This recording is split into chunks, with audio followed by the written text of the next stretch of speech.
put that in there. I can't believe my watch. I mean, you're all going to think I'm crazy, but I'm in this experiment for geezers wearing eye watches. Brian's it's telling me the time. Yes, that's good. Is one of your books Blackbirds to Butterflies? This is an omen. I've got butterflies coming up on this iPhone or iWatch, and I don't even know why. You know, it's just sort of magical. It must be a sign. I hope you all got to go to see Brian last night at the Bankhead Theater. It was almost full house, and it was wonderful. I have notes here, but I really just want to wing this. About maybe less than a year ago, I was watching a YouTube video. Didn't think I would because it was long and somebody forwarded it to me, and you know how you delete those things and just get rid of them. But I watched this one, and then I watched it again. The story was so compelling and so interesting that I just got this idea I had to bring him to the Bankhead. So we have to see this man in person in our theater. I'm embarrassed to tell you that don't think I'd ever heard of an SR-71. My husband used to talk about tankers and F-86s and old planes, but I never paid attention to this one anyway. But Brian's story was so compelling to me, with such a wonderful message, especially about how important attitude is and how it can change one's life. I think I learned that when I was young, but he brought it home. This man was a young pilot. He's my age, graduated about the same time I did, went into pilot training, became a great pilot, goes off into Vietnam, gets shot down, can't eject out of his plane, makes his peace with God, and crashes in the jungle thinking he's dead. Probably wished he was, but he wasn't. And he survived that. And it was because of his attitude that he survived it. So I'd like to introduce today fabulous Air Force pilot, Brian Shul.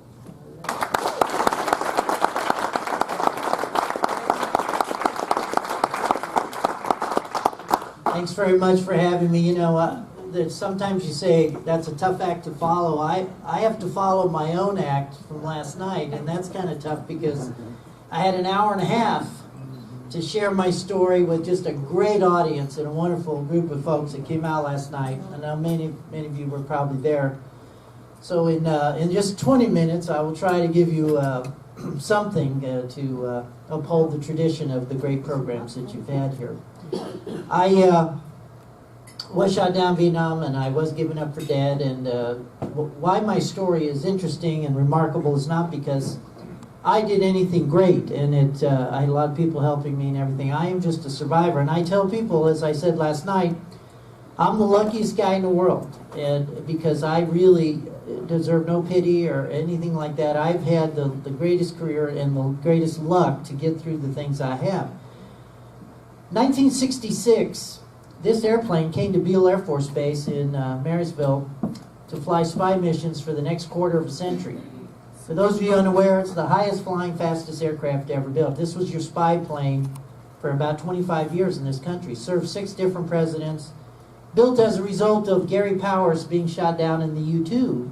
And President Eisenhower was embarrassed and went to Lockheed and said, build me an airplane they can't shoot down. And they did. And Kelly Johnson and his guys came out with an airplane. It was so far ahead of its time that you had to invent technology to build the airplane. This airplane cruised around at 2,000 miles an hour at 90,000 feet. And could read your name tag if you were standing outside at that altitude. Only 93 men in history got to fly this airplane. The fastest jet ever built. Held every speed record back in the 60s, and as you're sitting here today in 2017, this airplane still holds every speed and altitude record. It has never been broken. The fact that that man on the right there, Brian Shul, got to fly this plane was the most unlikely occurrence you could possibly imagine. My backseater, Walter Watson on the left there, we're best friends to this day, great guy. It's a 2-man airplane. We flew missions for 4 years. all over the world. A little joke slide I always use, it was a lot more fun being in the front seat of the airplane than the back, because the guy in the front got a stick and a view, and he's flying. The guy in the back had no way to fly the airplane. So if you look closely at our spacesuits here, mine has a little happy face on it going to fly, and Walter's not so much. This airplane was flying and setting world records in the 70s. While I was laying in a burn ward in Fort Sam Houston, I got down to like 120 pounds. I really almost wanted to die. And they said, well, you're lucky to live. You're so strong and young that you'll survive, but you're never going to fly again. You'll be lucky if you keep 3 of the fingers on this hand and just get used to the fact that you're not going to, you'll be discharged from the Air Force. And that was a really sobering thing to hear, because it didn't give me any incentive or motivation to do my therapy at all or get better. So I kept a picture of an airplane above my bed in the burn ward, which they didn't like because of the sterile nature of everything. And at that time, the jet is flying in the Paris Air Show and setting world records from Paris to London in 2.5 hours, from LA to London in 3 hours. I mean, the airplane was a phenomenal piece of aviation history. Never imagining I'd ever get to fly. Well, miraculously, when I got out of the hospital, I was able to pass a flight physical.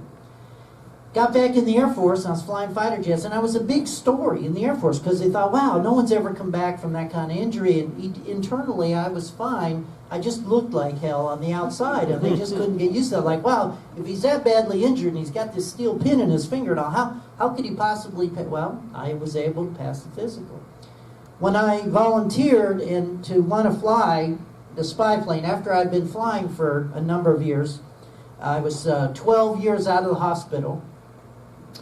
I said, I'd like to fly the world's fastest jet. And they said, well, you have to wear a spacesuit to fly this plane because you're flying at 90,000 feet. And they said, you have to pass an astronaut physical. Go to Travis, give you a 2-day physical. It's a big deal. And we're pretty sure you can't pass that because, look at you. I go, I've been flying for 12 years. I think I can handle it. So I went to Travis, and I scored very high on their physical. I was really motivated. I'm just internally, I have an incredibly strong body. I don't know why. I've never broken a bone in my life. My parents both lived into their 90s, and the doc said, man, you're just devastated externally, but he said, your body never once quit inside. You didn't have renal failure. He said, nothing stopped. Your heart, everything was perfect. So he said, you just need to work yourself back into shape. Well, I did. When I came to Beale, I was at 12 years out of the hospital. And the intersection of my life in this airplane became a very amazing thing as I'm standing here today, 30 years later. What happened was, when I got out of the hospital, I realized the life is short and you can't miss an opportunity of every day. And I love speaking to Rotarians because you understand that you get things done. My passion was photography and flying jets, and I was now around the most top secret airplane ever, least photographed jet, top secret, no cameras allowed, and I had to figure out a way to get pictures of this airplane because it was my passion.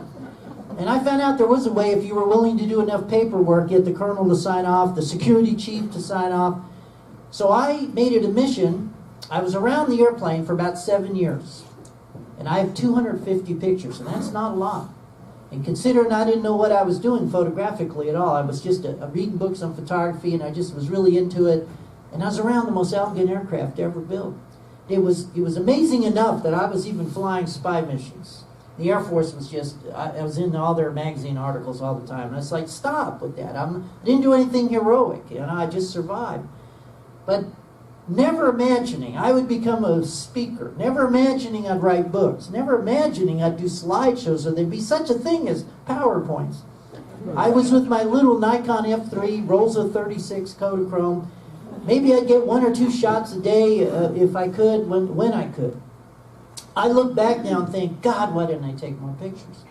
Well, the intersection of my life and the jets has really made my life something amazing after post-hospital. And I always tell people I feel like I started over. When I came out of the hospital, I started over. So I was a 12-year-old when I was flying the jet, and in my second life, I'm 43 now. In my brain, I think I'm 43 because I've had 43 years out of the hospital. And so I have a different attitude and a different view of things than other people, and I understand that. It's why I combine my aviation slides with my kind of inspirational talk, and that's why I've been so successful as a speaker. It's not, you don't want to know how to build one of these, but you might want to know a few interesting facts about them. This airplane, well, if you went hunting and fired your rifle, the bullet exits the muzzle at 3,100 feet per second. This aircraft would cruise easily at 3,200 feet per second. 40 locomotives put together would not equal the thrust that you get in this airplane. We're flying above 90% of the Earth's atmosphere in full afterburner all the time, carrying 80,000 pounds of fuel that would burn through in about an hour and a half. Just a remarkable piece of aviation machinery that nobody could duplicate. No one has ever surpassed it. It's all retired now. And again, the one guy that was the least likely to ever fly the plane is now today the one guy who keeps the history of this airplane alive for the last 25 years, going all over the world. I've spoken in Paris, New Zealand, Australia, Mexico, Canada, and I never imagined that would be my lot in life, which is a joy to share, which now we can make has been declassified. I love this one picture, and last night, those of you there know why. It represents to me all that I try to tell audiences about not losing or missing the moment of each day. And I didn't know a lot about photography. I was still trying to figure out what the word aperture on my camera meant, and I had a little zoom lens. And to get a picture like that, I was sitting in the mobile car with the colonel, and he looked over. He said, "What's that camera doing on the seat? You're not supposed to have a camera out here. We're watching the jet do this engine run." And of course, as a 12-year-old, I go like, "Huh? What? Camera?" And so I said, "You know, sir, if you had a picture of that in your office, you'd be like the only guy that would have that picture, because you're never going to get a picture like that." And he said, you have 10 seconds. And I leaped out of the car door, and I still can feel that hard concrete on my knee, and I'm so terrified to be on a runway of an active live. In 30 seconds, that jet's taken off. And I'm trying to frame the very difficult airplane to get all the wingtips in, or I'm zooming the lens. I'm just confused with the aperture. I took 2 shots. It's a remarkably excellent picture. I didn't know what I was doing. I had no clue what I was doing. But that picture represents everything to me about don't miss the moment, live fearlessly, try it. Don't be living in fear about, well, I don't know how to do it. They'll laugh at me. I'm not very good. I shouldn't be doing that. Baloney. Had one 10-second period in your life where you no one ever got that picture. They'll never get it again. It's just a photograph. You can say, well, people do a lot of pictures, but you don't have that one. And I know what that one means to me, and of course to that colonel who had it very proudly displayed in his office. So it represents to me just that whole attitude of not missing the moment. I have one takeoff shot of the jet in 7 years around it. Well, for 2 reasons. One, it's extremely hard to get the dang thing in focus when you're manually focusing everything. And 2, I just didn't have that many opportunities to do it. We were doing a very serious business, doing spy missions all over the world. You know, we didn't have time to be just sitting around doing pictures every day. Climbing out over Mount Lassen area, I was in a chase aircraft here, and I was always carrying my camera, and people were saying, "Brian, don't you have enough pictures?" And they gave me a lot of heat about that. Well, I was so excited, being a 12-year-old, not laying in a burn ward anymore, being in real life, and next to the greatest aircraft ever built. I was surrounded by adults who didn't get it. I thought, how could you miss this opportunity? Now, it's a very serious business that we're doing. Of course, you know, it wasn't just all fun and games. But again, there has to be a part of every day that you don't miss. At 84,000 feet, you let one off. I took a few little camera with me in the spacesuit sometimes. I only have 6 pictures from the cockpit. These are on training missions. Trust me, our real missions were extremely intense. You didn't have a lot of time to be taking pictures. This is what the Arctic Circle up by the North Pole looks like. And we did a mission up there one day where I saw 2 sunrises and 2 sunsets on the same day.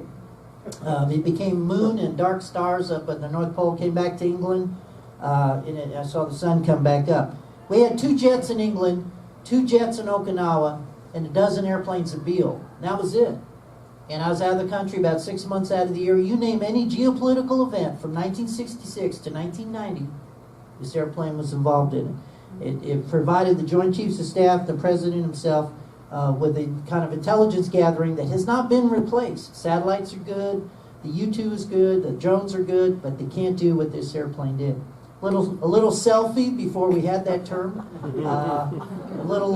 Put the camera up on the 10-second timer, and you know, the kind of thing a 12-year-old would do while flying the world's fastest jet. And one of my favorite, I will tell you right now, for those of you that weren't there last night, and even those that were, in all the years I've done my talks, the one single joke, I like to add a little humor in my talks, as you know. The one that is the single best, and I'll say it now, I always tell people, we did Nebraska in 6 minutes. And everybody goes, wow, that's pretty cool. And I would say, well, that's the best way to do Nebraska. You're all laughing. And those of you that were there last night, was that not like the biggest laugh? It's like, to this day, I'm still amazed that people, that's the biggest laugh they get. And I will tell you a little sidelight I don't normally admit. One day, I was speaking in Omaha, Nebraska. And I forgot. Totally, my brain went into auto mode. That when that slide comes up, I go into that story about, yeah, we were in the bar, and guys were talking. It didn't even dawn on me. Omaha equaled, you're in Nebraska.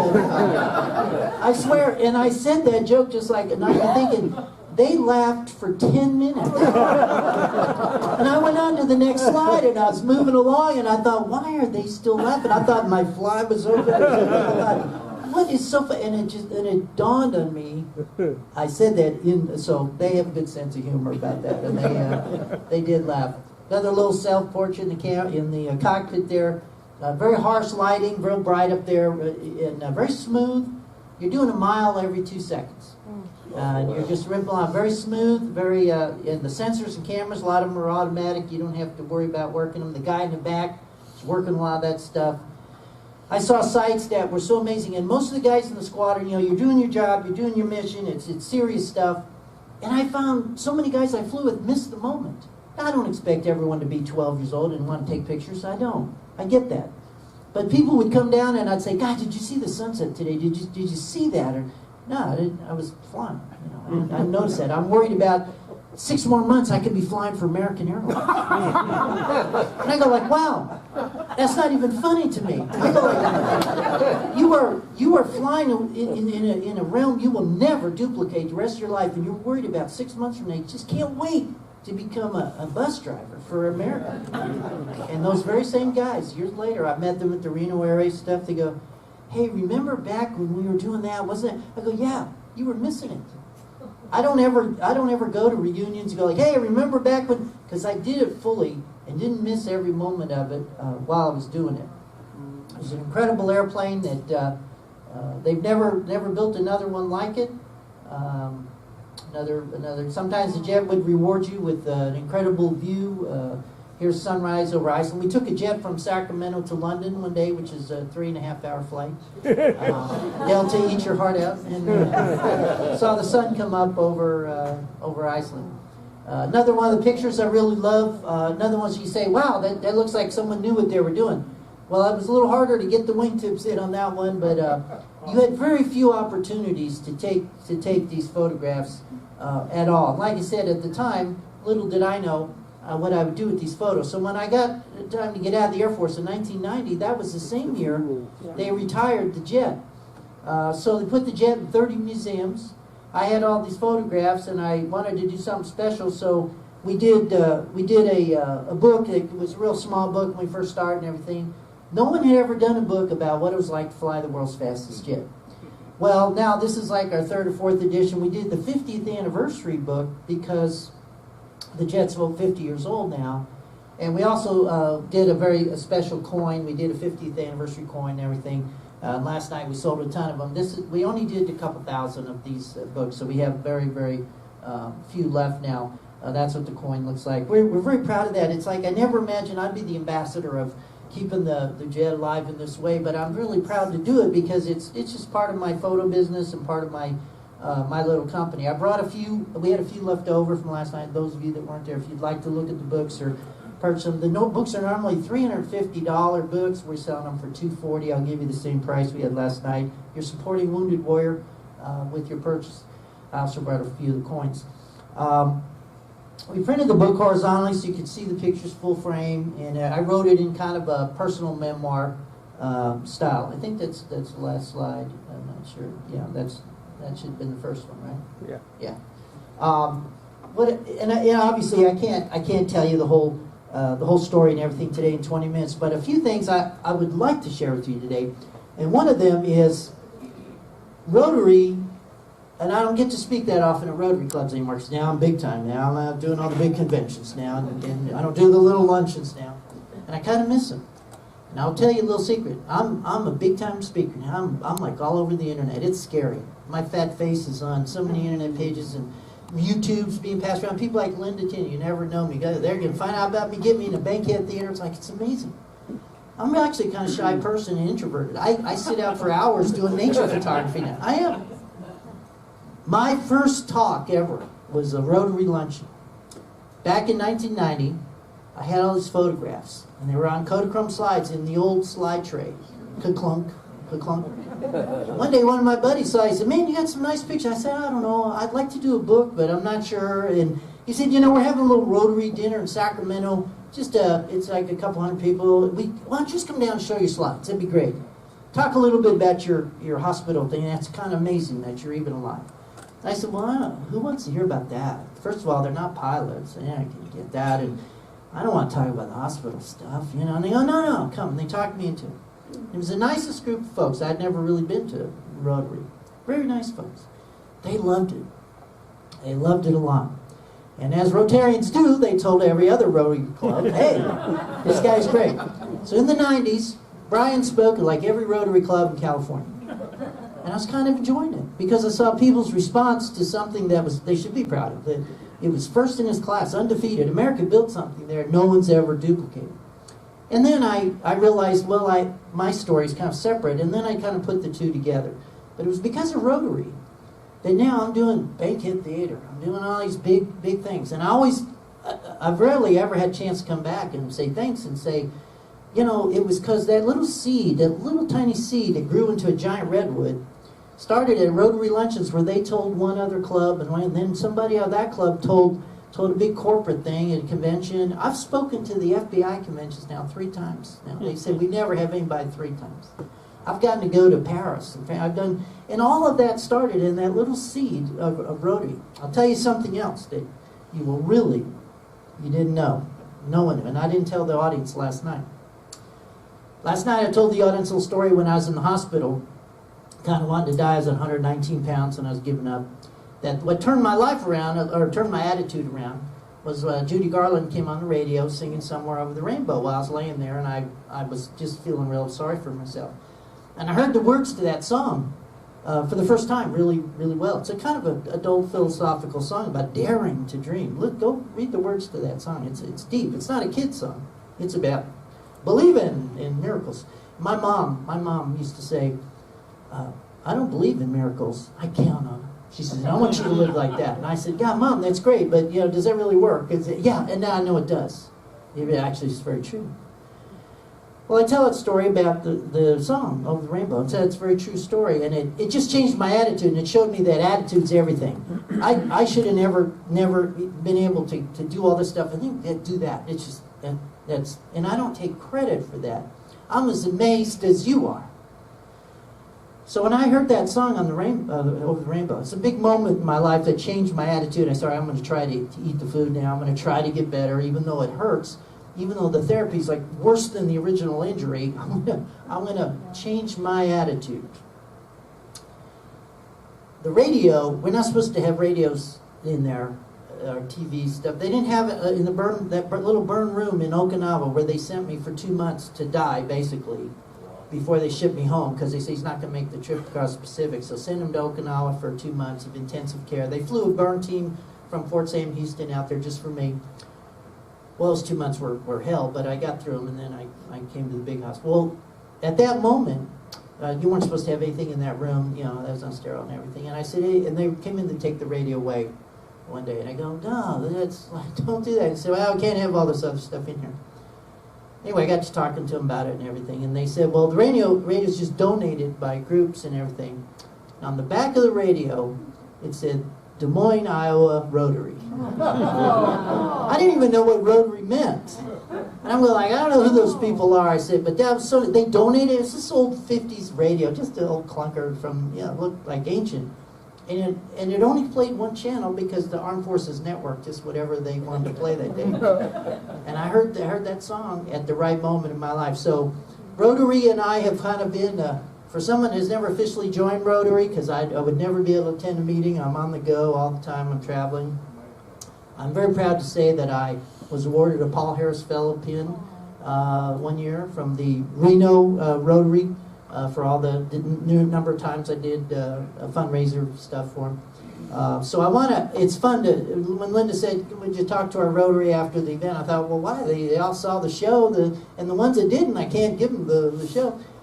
It's a great opportunity for me to say thanks, and not only for all you do, Rotary people get things done. I love that. You'd have been good fighter squadron mates, It's like mission-oriented. When you're in a fighter squadron, it's the mission. You don't worry about all the paperwork and all the stuff. I'm the least likely candidate to have been the guy to fly the jet, take the pictures, and now be doing what I'm doing all over and enjoying it and making it a living. What I really do now is I'm a nature photographer. I don't fly anymore, and I use all the money I make doing all this other stuff goes into my photography. And I mostly shoot birds now. I'm really into birds because as a pilot I observe the real flyers. We're just the imitators. We build airplanes to fly and we ride in them. So we say we fly. No, the birds really fly. They do it in a way that, when you really observe them, is remarkable. So I'm working on a book about that.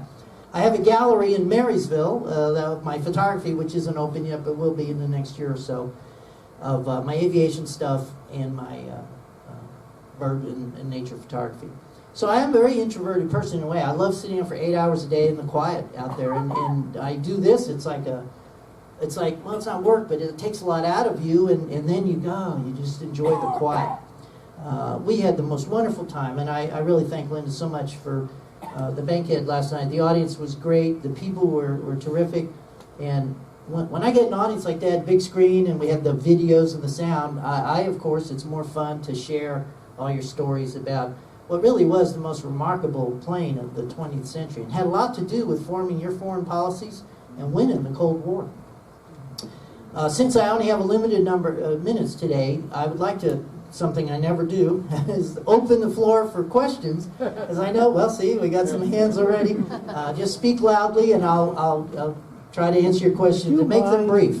Would you mind, for the people who weren't there last night, tell us the little story about the speed check? The speed check story. Okay, well, we'll think about that. We'll put that on hold for a second. Okay, yes. Why was the plane retired? The plane was retired as a political budget decision. They wanted to put all the money into drones, and they said it was a political thing. They said it's a small program taking up a lot of tanker support. We're paying a lot for the refueling, and the Cold War's over. Do we really need it? Let's put that budget somewhere else. John Glenn got on the Senate floor and said, do not retire this airplane. It can do things the other things can't do. And it was a political thing, and boom, it's gone prematurely, very sadly. Yes, sir? Are any of these planes still flyable? No, none of these airplanes are ever flying again. They're in 30 museums. They're very difficult. You'd never be able to get them back into flying status. They're just too difficult. Before I go any further, before I forget, put your hands down. We have a very special guest today with me. Beverly Wolf was introduced earlier by Linda. You did not know this, but there's only one Brian Shul that was the burn guy that flew the jet. Okay, but there was only one woman, female crew chief that ever was an actual crew chief as a buck sergeant that worked on this airplane, and that is Beverly Wolf.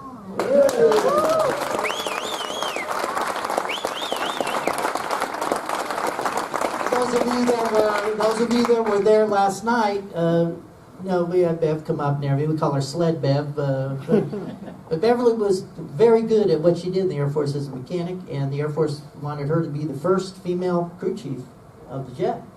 And she went off to Okinawa, Kadena, and did that for 4 years, and then we lost touch with each other for like 30 years, and a few years ago we got back in touch, and whenever she joins me at some shows, and it's really fun. Those of you that were there last night, it was kind of fun to bring her up on stage. So That's why she's here with me today. Yes, sir, in the back. Was it a difficult plane to fly? Not really difficult. It was very honest jet. The hard part was that you couldn't get slow in the airplane. It's a fact. You're landing at 185 knots. When you're on the tanker, when you're on the back end of the tanker sucking gas, you're at 300 knots, and at 290 you fall out of the sky. So it's an airplane where you just, as long as you kept the speed up, very solid, very stable. But it was difficult cerebrally to keep managing the system at 3 times the speed of sound. I'm flying at Mach 3.0 easily, like you do 60 in your car.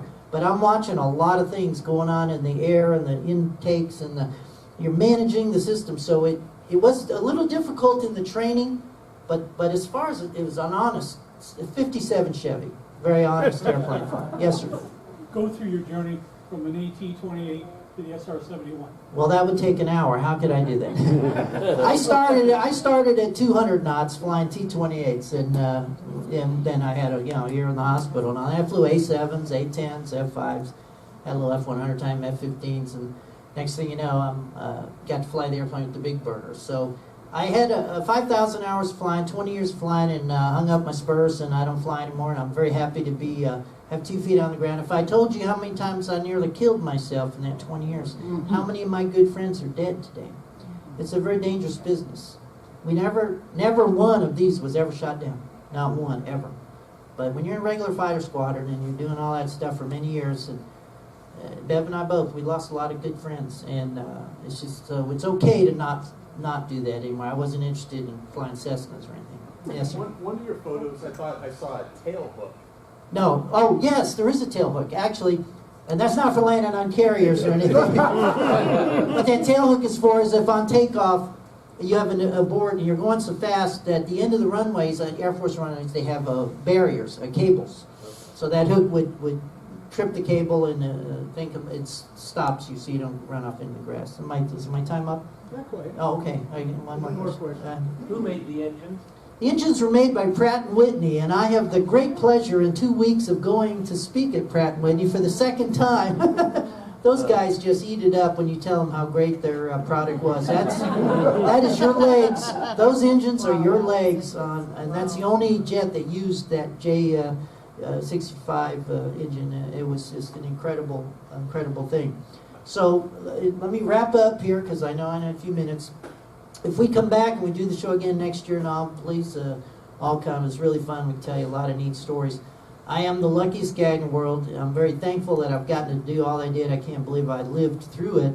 But I really appreciate good folks like yourself who now get things done and make the world a better place. But you really were the seed that started my whole career as a speaker that I never imagined I'd even want to do or could do, or people would want to listen to my story. So I'm happy to be here today to say thanks, and thanks to all the folks who came last night. The hospitality's been great, and Linda, again, you pulled it off. You had 480 people at a 500-seat theater. That's pretty good. So thank you for the time during your meeting today, and maybe I'll come back sometime and I can...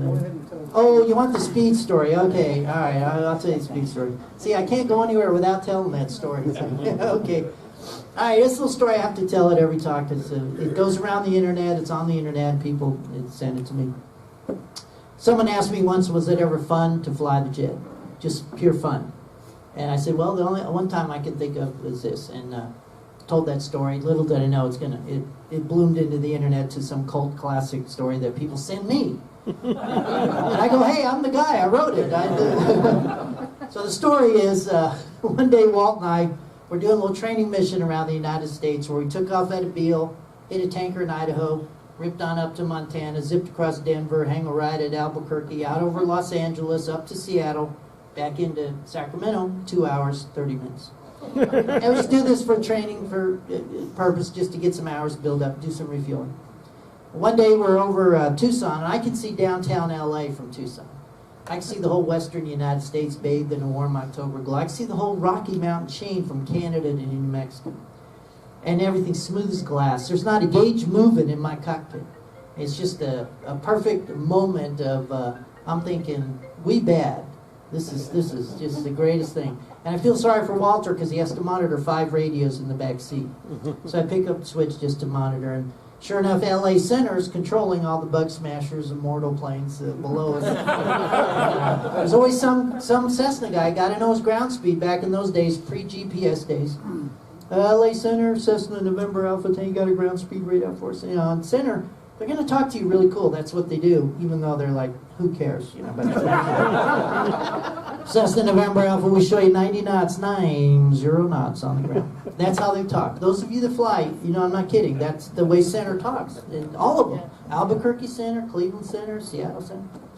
Right after that, a twin Bonanza popped up to pimp the guy, I guess. And LA Center got a ground speed readout for us. And it was, yeah, okay, Twin Beach, we show you 120, 120 knots. And right after that, a Navy F-18 out of Lemoore popped up on frequency, and you knew it was a Navy guy because he talked kind of slick on the radio. LA Center, Dusty 5-2, speak check. And I'm thinking, wait a minute. Dusty 5-2 has a ground speed indicator in a $1 million F-18 cockpit. Why is he calling Center to broadcast it? I get it. We're just the meanest, baddest, fastest military jet in the valley today. Taking our little Hornet jet over Mount Whitney, ripping across Death Valley. We want everyone from Fresno to the coast to know what real speed is. The Center gave him a little extra oomph on his answer, like, yeah, we put an end to this. Dusty 5-2, we show you 620, 620 knots across the ground. There wasn't an airliner from San Diego to Seattle wanted to be next on frequency. It's kind of an etiquette thing, you know. And a 12-year-old was reaching for the mic. And I thought, no, Walter's in charge of the radios now. I'm in the family model now. All my life I flew single seat, and I've division of duties here. And I thought, no, it's the Navy. They must die, and it must die. And no, but if I do that, all our training, I want Walter to be. So at that moment, I heard a click of the mic button in the back seat. And folks, Walt and I became a crew at that moment. His best innocent voice. Center, Aspen 30, you got a ground speed readout for us? You can almost hear a collective gasp. Everyone on frequencies going, oh, the poor fools, they didn't hear the previous transmission, they'll be crushed, the idiots, you know. But Center had to give you that same voice. Aspen 30, we show you 1,872 knots. When I knew I was really going to like Walter, as he came back to the Center, we're showing a little closer to 2,000. So for just a moment, it was really fun flying the airplane. The Navy had been flamed, the king of speed lived, and the crew had been formed. So I told that story one time. 30 years ago, almost 27 years ago, in the Seattle Air Museum. And oddly enough, to a 12-year-old who got up, and that was his question. And I thought, only a 12-year-old? And there was a 12-year-old flying the jet. And it was fun. And wasn't always fun flying the airplane. It was serious, it was deadly. Gaddafi fired some missiles at us one time. We did a lot of stuff all over the world we're proud of. If you want to know more, you can read my book. Thank you for your time. Thank you for lunch. It was a very good lunch, and Bev and I appreciate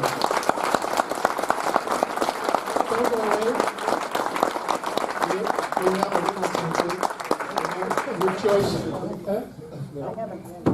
Either olive oil or some of Jim Kincannon's famous red wine. Both of them. Both of them. Give them both.